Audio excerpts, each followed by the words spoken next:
کر سکتے ہیں. اللہ کی مسئلہ ہے کہ اللہ ہی جانتا ہے, لیکن ہم دعا کریں.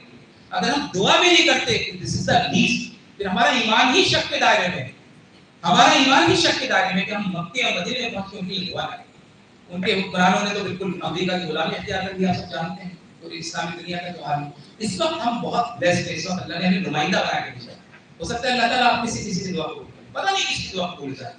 تو دعا ضرور کیجیے, بار بار جب ہاتھ بنائے اللہ تعالیٰ علیہ فلسطین کی مدد فرما, نصرت فرما, بیت المقدس کو آزاد فرما. اس ملک کے اندر بھی اللہ تعالیٰ ایسے حکمرانوں کو بھیج, ان کو بھیج جو انصاف پسند اور محبت کرنے والے ہیں. اللہ کے نبی نے ایک حدیث, ایک دعا سکھائی ہے, ربنا لا تسلط علینا من لم یرحمنا, اللہ ہمارے اوپر ان حکمرانوں کو مسلط مت کرنا جو رحم نہ کرتے. آج آپ دیکھ لیں کتنا ظلم ہے, کتنا ظلم ہے, جس کو چاہے پکڑ لیا, جس کو چاہے لے لیا, پوری چیز آپ کے سامنے. یہ بہت اچھا موقع ہے, آپ اللہ سے دعا کیجیے. حالات بدلنے والے ہیں انشاءاللہ, حالات بدلیں گے. کوئی زندگی بھر سب کے سب کرایہ دار ہیں, مستقل رہنے کوئی نہیں آیا. پورے یقین کے ساتھ, پورے اعتماد کے ساتھ دعا کریں گے تو دعا قبول ہوگی. لا تقنطوا من رحمت اللہ, اللہ کی رحمت سے کبھی مایوس مت ہوئیے. فرعون اور حامان اور نمرود کو اللہ نے ذلیل کر دیا, یہ کیا بیچتے ہیں. تو یاد رکھیے, لیکن ہم دعا میں کمی نہ کریں, دعا کریں. یہ ایسا موقع ہے کہ آپ کو لائف ٹائم اچیومنٹ ہے, موقع نہیں ملے گا آپ کو اپنے کے ساتھ اپنی امت کے لیے. اللہ تعالیٰ ہمارے ملک کے حالات ہیں, آپ کو پتہ ہے, ہمیں یہاں عزت کی زندگی دے, ہمیں یہاں مقام کی زندگی دے, اس پوری سرزمین کو ایسا بنا دے جہاں چاہے سجدہ کریں. 10-15 سال پہلے کی بات ہے, دلی جاتے تھے, جہاں چاہے اٹھتے تھے, جس ڈھابے پہ جاتے تھے نماز پڑھتے تھے, کرتے تھے کہ نہیں کرتے.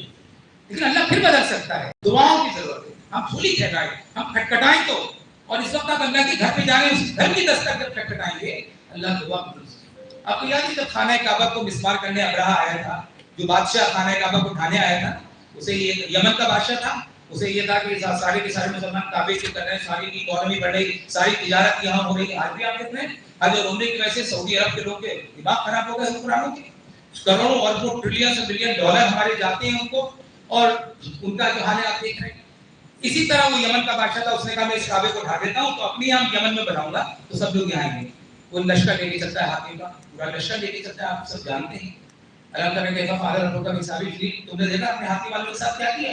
بڑا غرور تھا اسے, بڑا غرور تھا. مکے کے لوگوں نے ہاتھی کبھی دیکھے ہی نہیں کہ اتنا ہے خطرناک جانور. ہندوستان میں کہاں ہاتھی ہوتا ہے.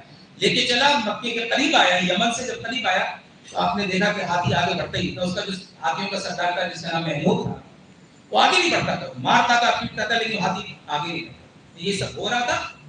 لیکن اس سے پہلے کیا ہوا, اس سے پہلے یہ ہوا کہ جب یمن کا یہ بادشاہ ابرہہ آیا اور اس نے مکے کے تھوڑی دور پہ اپنا قافلہ ڈالا اور خیمے لگائے, تو عبد المطلب جو کہ سردار تھے قریش کے, حضور کے دادا, عبد المطلب کو پیغام بھیجا.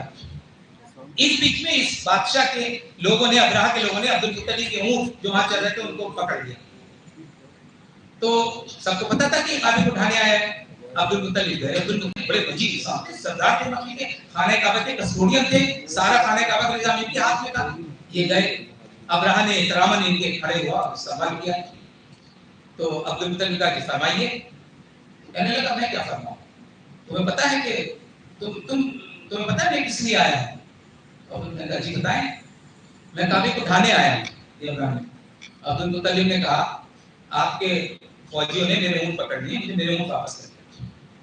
ابراہیم نے کہا میں تمہیں بڑا عقل مند انسان سمجھتا تھا, تم قریش کے سردار ہو, تم اونٹ مانگنے آئے ہو مجھ سے, میں تمہارے کعبے کو اٹھانے آیا ہوں. عبد المطلب پتا کیا جواب دیا. عبد المطلب نے کہا اونٹ کا مالک میں ہوں, مجھے میرا اونٹ دو, کعبے کا مالک جو ہے وہ تم سے حساب کرے. دیکھیں اعتماد ایمان نہیں تھا, اس شخص میں ایمان نہیں تھا جسے کہتے ہیں. لیکن عبد المطلب کا یہ جواب تھرتھرا گیا وہ آدمی.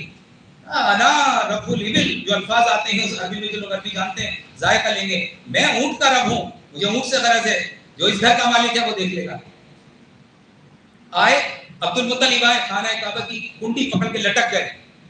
اللہ, اب دیکھیں اس وقت ان سب کو خدا یاد آتا تھا, بت تھے 360 بت تھے کعبے میں.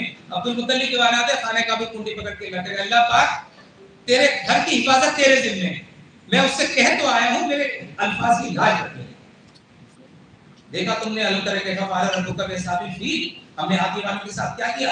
الم یجعل کیدہم فی تضلیل, ہم نے ان کی پوری پلاننگ چوپٹ کر دی. وارسل علیہم طیرا ابابیل, اور ہم نے ابابیل کے جھنڈ بھیجے, ترمیہم بحجارۃ من سجیل, ان کی چونچ کے اندر کنکریاں تھیں, سوچ تھے, فجعلہم کعصف مأکول, ایسے ہو گئے ہاتھیوں کا لشکر ایسے ہو گئی بودا ہو جیسے چبایا گیا. جہاں گرتا تھا ہاتھیوں کے اوپر وہیں سوراخ ہو جاتا تھا.